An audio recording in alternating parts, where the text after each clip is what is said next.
Hello, नमस्कार दोस्तों, good morning. स्वागत है आपका आपके अपने यूट्यूब चैनल लॉगिन स्टडी पर। दोस्तों, आज है 12 अप्रैल और इस क्लास में देखने वाले 12 अप्रैल से रिलेटेड जो भी प्रमुख करंट अफेयर क्वेश्चन रहे उनको, साथ में ही स्टैटिक पॉइंट यानी कि क्वेश्चन से रिलेटेड जो भी जानकारी होगी उनको हम यहाँ पे डिटेल के साथ देखने वाले।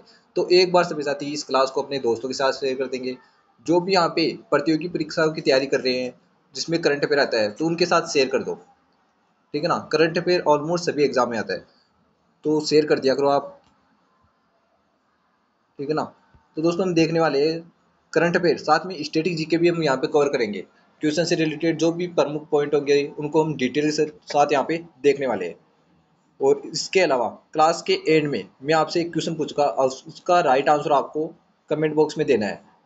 ठीक है ना। और यदि सेशन अच्छा लगे तो सभी लाइक कर दिया करो। काफ़ी स्टूडेंट्स होते हैं जो क्लास तो ले लेते हैं लेकिन लाइक नहीं करते, तो आपको लाइक करना है। ठीक है ना, जिससे हमें भी मोटिवेशन मिले। तो बिना किसी देरी के शुरू करते हैं हमारा पहला क्वेश्चन। क्वेश्चन नंबर फर्स्ट है, देखिए। पीएम मोदी ने टाइगर सेंसस 2022 की रिपोर्ट जारी की हाल ही में, जिसके मुताबिक भारत में कितने बाघ है। आपको बताना है कि 2022 की जो टाइगर सेंसस रिपोर्ट आई उसमें भारत में कितने बाघ है। 4167, 3167, 2967 या 3067। तो इसका राइट आंसर की बात करें तो ऑप्शन नंबर बी 3167 यहाँ पे राइट आंसर हो जाएगा। तो हाल ही में प्रधानमंत्री नरेंद्र मोदी ने टाइगर सेंसर 2022 की रिपोर्ट जारी की, उसमें भारत में वर्तमान में 3167 टाइगर है। इसके अलावा ये चौथी रिपोर्ट है, यानी कि इसको चौथी बार लॉन्च किया गया है, इस रिपोर्ट को जारी किया गया है। ठीक है ना। तो ये आपको ध्यान रखना है। देख लीजिए एक बार। रिपोर्ट का नाम क्या है? स्टेट्स ऑफ टाइगर, यानी कि टाइगर की स्थिति क्या है, संख्या क्या है ना। इसके अलावा 9 अप्रैल 2023 को प्रधानमंत्री नरेंद्र मोदी ने प्रोजेक्ट टाइगर के 50 साल पूरे होने पर एक रिपोर्ट जारी की। इसके अलावा इसमें इंपॉर्टेंट पॉइंट है, देख लीजिए। 2022 की जनगणना के अनुसार 2018 की तुलना में 200 बाघों की वृद्धि हुई है। दो 1973 में जब प्रोजेक्ट टाइगर की शुरुआत हुई तब देश में केवल 1800 बाघ थे। ठीक है ना। इसके अलावा 2006 तक 1411 बाघ ही रह गए। इस तरह 17 सालों में बाघों की आबादी 2.25 गुना बढ़ गई। ये भी आपको ध्यान रखना है। इसके अलावा देख लीजिए, इस अवसर पर पीएम नरेंद्र मोदी ने international big gate alliance, question तो यहाँ पे वैसे ये बनेगा important, international big gate alliance किसके द्वारा लॉन्च किया गया था? पीएम नरेंद्र मोदी के द्वारा। ठीक है ना। ये किससे रिलेटेड है? टाइगर की स्टेट्स रिपोर्ट के पर ये रिलेटेड है। ठीक है ना। तो इंटरनेशनल बिग गेट अलायंस और अमृतकाल का टाइगर विजन भी जारी किया, जो अगले 25 वर्षों के लिए बाघ संरक्षण के लक्ष्य को रेखांकित करेगा, उनकी स्थिति को बताएगा। अब यहाँ पे बात हुई बाघ की है ना, तो 8 चीते लाए गए थे। कहाँ से लाए गए थे? नामीबिया से लाए गए थे। नामीबिया से ये लाए गए थे और कहाँ लाए गए थे? कुन्नो नेशनल पार्क, जो कहाँ पे है? एमपी में है। ठीक है ना। उसके बाद में 12 और चीते लाए गए, साउथ अफ्रीका से लाए गए थे उसको। ठीक है ना। वो भी कुन्नो नेशनल पार्क में शिफ्ट किए गए, ये भी आपको ध्यान रखना है। अभी 8 चीते लाए गए थे, उनमें से 8 जो ये बाघ लाए गए थे उनमें से एक की अभी कुछ दिनों पहले मृत्यु हो गई है। फीमेल टाइगर थी, क्या नाम था? सासा। सासा उसका नाम था। ये भी आपसे क्वेश्चन पूछा जा सकता है, बहुत ही इंपॉर्टेंट है। तो अब 19 है वर्तमान में, ये भी आपको ध्यान रखना है कुन्नो नेशनल पार्क में। नेक्स्ट आपका अगला क्वेश्चन। राजस्थान में छठे वित्त आयोग पंचायत अवधि 2020-21 से 2024-25 तक इस आयोग के अध्यक्ष कौन बने हैं? तो आपसे क्वेश्चन पूछा गया है, वित्त आयोग के अध्यक्ष कौन बने हैं। इसका समयकाल कितना है? 2020-21 से 2024-25, यानी कि ये क्वेश्चन पहले भी पूछा जा चुका है, तो बहुत ही इंपॉर्टेंट बनता है ये क्वेश्चन। तो इसका राइट आंसर क्या होगा? राम लुभाया, प्रद्युमन सिंह, डॉक्टर ज्योति किरण या मधुकर गुप्ता। तो राइट आंसर की बात करें तो प्रद्युमन सिंह ये राजस्थान के छठे वित्त आयोग के पंचायत अवधि वर्ष के अध्यक्ष हो जाएंगे। ठीक है ना। तो बहुत इंपॉर्टेंट है, देख लीजिए एक बार। 15वें वित्त आयोग की 5वीं अवधि 2021-22 से 25-26 तक है। छठी राज्य वित्त आयोग की सिफारिशों के अनुसार राष्ट्रीय पंचायती राज संस्थाओं तथा यथा जिला परिषद, पंचायत समिति, ग्राम पंचायत में क्रमशः 5:20:75 के अनुपात में वर्ष 2011 की जनसंख्या में प्रस्तावित जिलेवार भारांक के आधार पर वितरित की जाएंगी। ठीक है ना। इसके अलावा राज्य वित्त आयोग सिस्टम योजना में 2022 से 23 के बजट के अनुमान में 7,113 करोड़ राशि है। इसके अलावा दो 2156.26 करोड़ पंचायती राज संस्थाओं को हस्तांतरित की जा चुकी है। वैसे ये क्वेश्चन आपसे पूछा नहीं जाएगा, इतनी डिटेल में कोई नहीं पूछेगा। आपको ध्यान रखना है बस कि प्रद्युमन सिंह इसके अध्यक्ष बने, छठवें अध्यक्ष, ठीक है ना। बाकी ये पढ़ लेना आप। नेक्स्ट आपका अगला क्वेश्चन, भारत बांग्लादेश और जापान के बीच कहां पर कनेक्टिविटी बैठक का आयोजन किया गया है? तो हाल ही में भारत बांग्लादेश और जापान के बीच कनेक्टिविटी बैठक का आयोजन किया गया है। क्वेश्चन इंपॉर्टेंट बनता है ये। तो कहां पे किया गया है? ढाका बांग्लादेश, त्रिपुरा भारत, टोक्यो जापान या नई दिल्ली भारत? तो राइट आंसर की बात करें तो option number B, Tripura Bharat में इसका आयोजन किया गया है। भारत बांग्लादेश और जापान के बीच कनेक्टिविटी बैठक का आयोजन त्रिपुरा भारत में किया गया है। देख लीजिए एक बार, भारत बांग्लादेश जापान में त्रिपुरा में कनेक्टिविटी इवेंट की इसका बैठक हुई थी हाल ही में। इसका उद्देश्य क्या है? कनेक्टिविटी पहलुओं की खोज करना और जो कॉमर्शियल क्षेत्र है उनकी क्षमताओं का उपयोग करने के लिए अवेयरनेस फैलाना, ये इसका प्रमुख उद्देश्य हो जाएगा। जो भी आपकी वाणिज्य क्षमता का उपयोग करना, इसका उद्देश्य हो जाएगा। ये एशियाई संगम द्वारा हाल ही में एक अध्ययन किया गया जिसमें उत्तरी पूर्वी भारत और बांग्लादेश के बीच मल्टी मॉडल कनेक्टिविटी को बढ़ावा देना। ये आपसे क्वेश्चन पूछे जाते हैं, यानी कि उसका उद्देश्य क्या है? तो फर्स्ट उद्देश्य है पूर्वी भारत और बांग्लादेश के बीच मल्टी मॉडल कनेक्टिविटी को बढ़ावा देना। इसके अलावा सेकंड नंबर पर है Japan north east India chamber of commerce स्थापित करना। और थर्ड नंबर पर है, देख लीजिए एक बार, north east India Bangladesh Japan CEO forum स्थापित करने की सलाह दी है, ठीक है ना।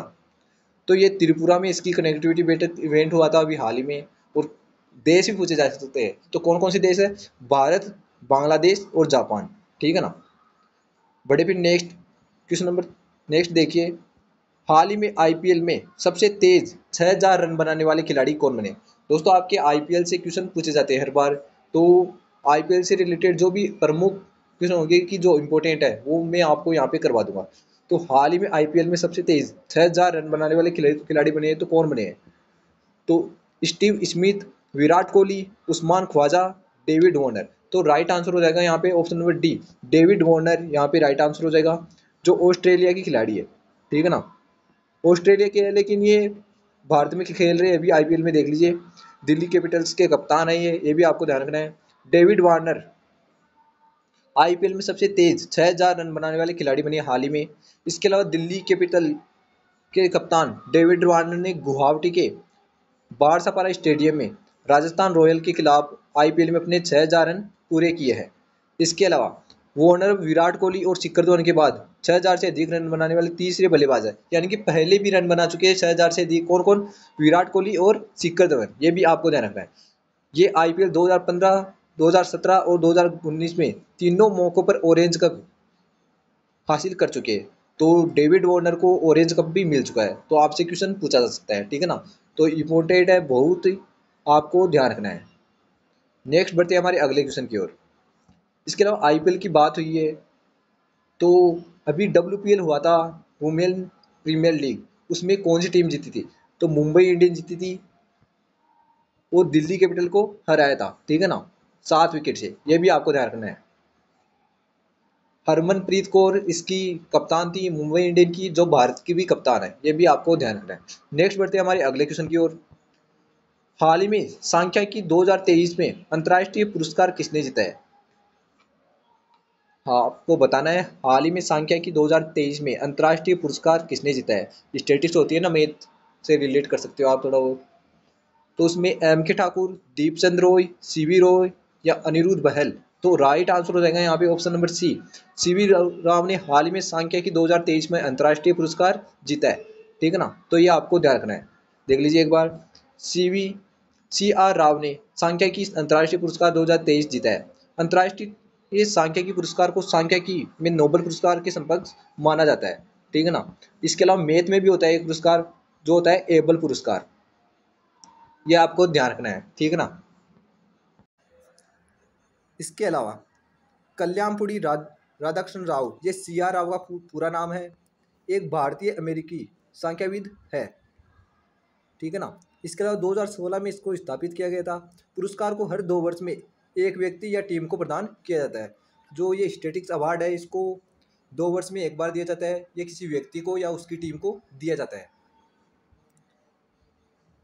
किसको दिया जाता है? जिसने सांख्यिकी का उपयोग करके विज्ञान, प्रौद्योगिकी और मानव कल्याण में अपने महत्वपूर्ण योगदान दिया है, उसको ये पुरस्कार दिया जाता है। यानी कि जिसने महत्वपूर्ण योगदान दिया है उस फील्ड में, उसको यह पुरस्कार मिलेगा। इसके अलावा इसकी पुरस्कार राशि तो $80,000 US डॉलर इसकी पुरस्कार राशि है। ठीक है ना। नेक्स्ट बढ़ते हैं हमारे अगले क्वेश्चन की ओर।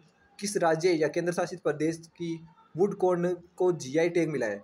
तो हम लगातार क्वेश्चन कर रहे हैं जीआई टैग से, तो क्वेश्चन आपका पूछा जाएगा। तो हाल ही में किस राज्य या केंद्र शासित प्रदेश की वुड कॉर्निंग को जीआई टैग मिला है? वुड कॉर्निंग एक प्रकार से लकड़ी की पेंटिंग होती है जो हाथ से बनाई जाती है, तो उसको जीआई टैग मिला है। लद्दाख, बिहार, छत्तीसगढ़, मध्य प्रदेश। तो राइट आंसर हो जाएगा यहाँ पे ऑप्शन नंबर ए, लद्दाख यहाँ पे राइट आंसर हो जाएगा। तो लद्दाख की वुड कॉर्निंग को हाल ही में जीआई टैग मिला है। ठीक है ना। जीआई टैग यानी कि जिस राज्य में जो भी प्रसिद्ध होता है उसको जीआई टैग दिया जाता है। वो कुछ भी हो सकता है, पेंटिंग, खाद्य सामग्री, वस्त्र वगैरह कुछ भी हो सकते हैं। तो देख लीजिए एक बार।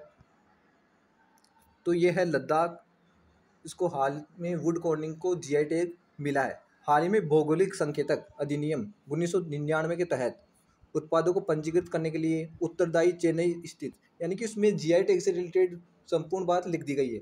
1999 के अधिनियम के तहत ये बना था। इसके अलावा ये रजिस्टर हुआ था और इसका रजिस्ट्रार ऑफिस ऑफिस कहाँ पे है? इसका चेन्नई में है। इसके अलावा लद्दाख की लकड़ी को हाल ही में जीआई टैग मिला है, यह आपको मैंने बता दिया है। ठीक है ना।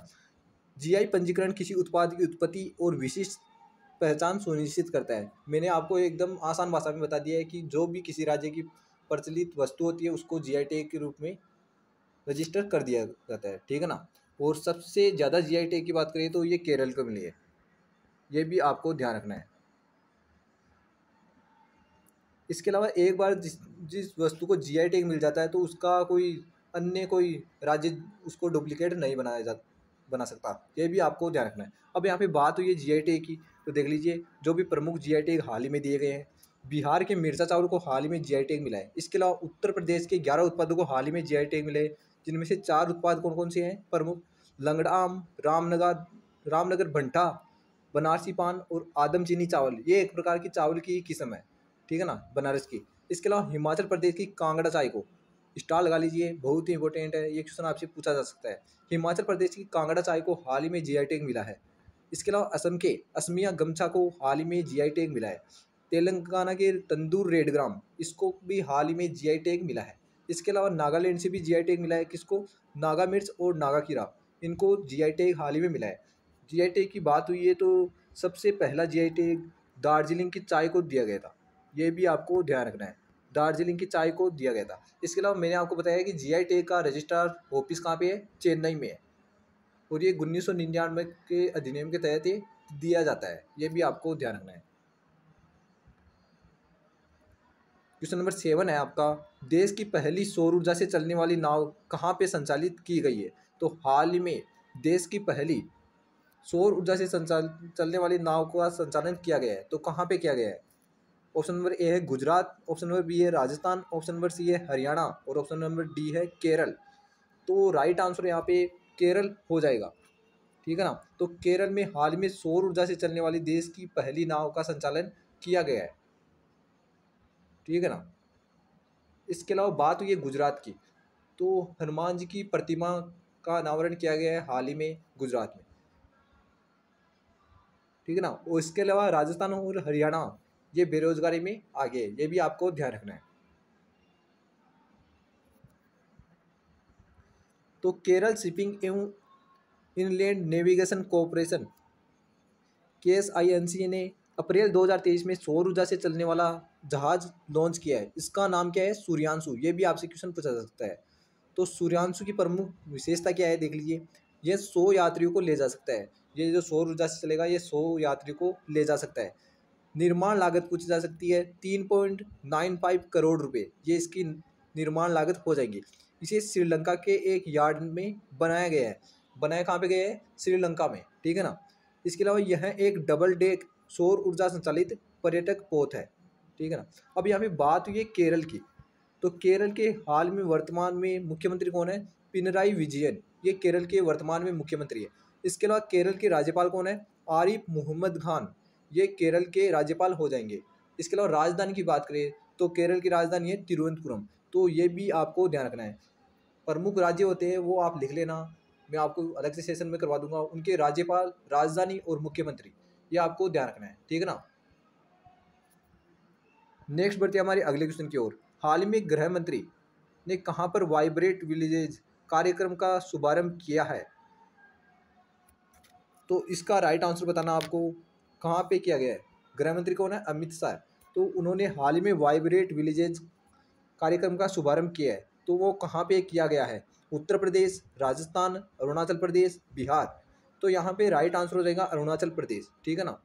इसके अलावा अरुणाचल प्रदेश की बात हुई है तो हाल में चीन ने अरुणाचल प्रदेश के कुछ राज्यों का, अरुणाचल प्रदेश के कुछ शहरों का नाम बदला था, ठीक है ना। तो ये भी आपको ध्यान रखना है। ये क्वेश्चन मैंने इसलिए नहीं कराया क्योंकि ये इतना इंपॉर्टेंट नहीं बनेगा, आपको बस नॉलेज के लिए ध्यान रखना है कि अरुणाचल प्रदेश के कुछ शहरों का नाम चीन ने भी चेंज किए थे, ठीक है ना।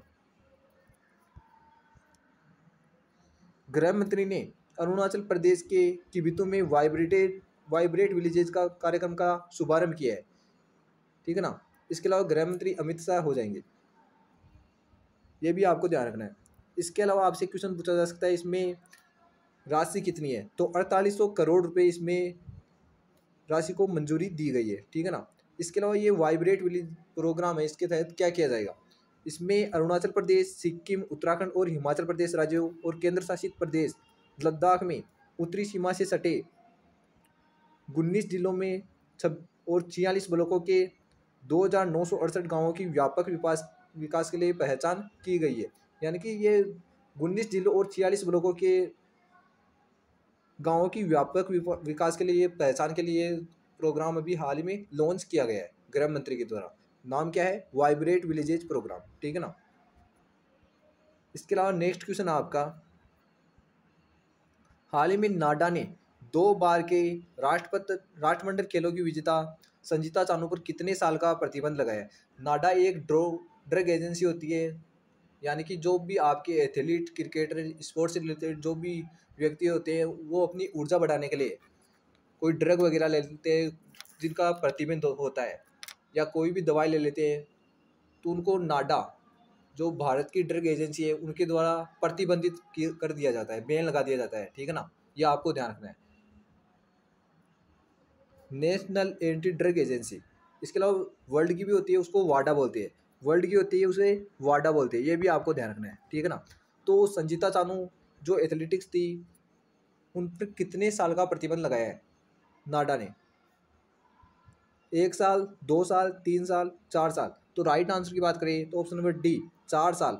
तो हाल ही में नाडा ने 2 बार के राष्ट्रमंडल खेलों की विजेता संजीता चानू, जो 2 बार राष्ट्रमंडल खेल की विजेता हो चुकी है, उन पर 4 साल का प्रतिबंध लगा दिया गया है क्योंकि उन्होंने कोई ड्रग ले लिया था, ठीक है ना। जो नहीं ले सकते, जो भी आपके एथलीट है वो ड्रग नहीं ले सकते, ठीक है ना। तो इसलिए उस पर प्रतिबंध लगा दिया गया है। तो 4 साल यहाँ पे राइट आंसर हो जाएगा।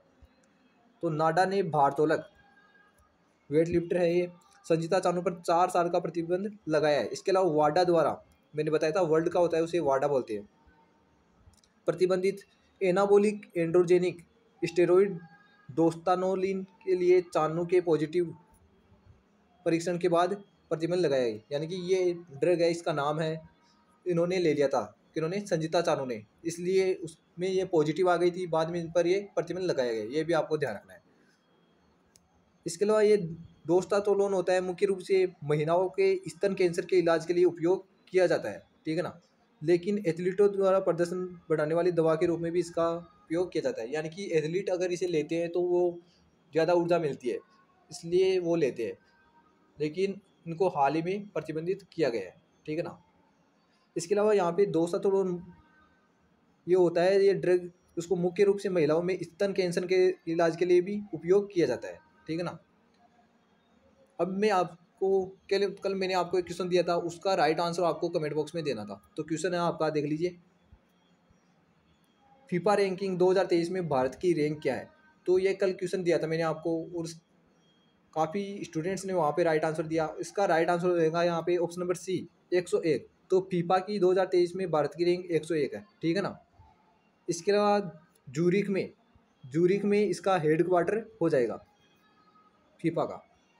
आज का भी आपके लिए क्वेश्चन है, उसका राइट आंसर आपको डिटेल में देना है, कमेंट बॉक्स में देना है, एकदम छाप देना उसका राइट आंसर। भारतीय रिजर्व बैंक आरबीआई ने किसे नए कार्यकारी निदेशक के रूप में नियुक्त किया है? तो आरबीआई ने हाल ही में किसे नए कार्यकारी निदेशक के रूप में नियुक्त किया है? ये क्वेश्चन मैंने आपको करवाया है, तो इसका राइट आंसर क्वेश्चन से रिलेटेड जो भी पर यहाँ पे आपको पता है वो सब कुछ कमेंट बॉक्स में आपको छाप देना है, ठीक है ना। आरबीआई के बारे में, इसके अलावा उसमें डायरेक्टर कितने होते हैं, आरबीआई के वर्तमान में गवर्नर कौन है, इसके अलावा जो भी न्यूज़ रही है आरबीआई के बारे में वो आपको लिखना है, ठीक है ना। जिससे क्या होगा कि आपका ही नॉलेज बढ़ेगा, वो आपको याद रह जाएगा। इसलिए मैं बोलता हूँ कि आप डिटेल के साथ लिखा करो, ठीक है ना। तो दोस्तों ये था आज का हमारा सेशन, आई होप आपको अच्छा लगा होगा। यदि सेशन अच्छा लगे तो इसे लाइक करना और अपने दोस्तों के साथ शेयर करना। और यदि आज आप पहली बार क्लास ले रहे हो यहाँ पे, तो चैनल को सब्सक्राइब करके बेल आइकन को दबा लेना, जिससे सभी क्लासों का नोटिफिकेशन आप तक पहुँच सके। इसके अलावा पीडीएफ प्राप्त करने के लिए आप हमारे टेलीग्राम चैनल लॉगिन स्टडी से जुड़ सकते हो। वहाँ पे आपको पीडीएफ और क्लास से रिलेटेड जो भी इंपॉर्टेंट अपडेट होते हैं वो आपको यहाँ पे मिलते रहते हैं। तो सभी ज्वाइन कर लेना, जिनके पास टेलीग्राम नहीं है वो डाउनलोड करके लॉगिन स्टडी सर्च कर लेना वहाँ पे और ज्वाइन कर लेना, ठीक है ना। तो टेलीग्राम पर तो सभी को ज्वाइन होना अनिवार्य है, ठीक है ना। इसके अलावा आप हमारे इंस्टाग्राम पेज लॉगिन स्टडी को भी फॉलो कर सकते हो, यदि आप इंस्टाग्राम चलाते हो तो, ठीक है ना। तो दोस्तों आज का सेशन हम यहीं पे एंड करते हैं। जय हिंद, धन्यवाद।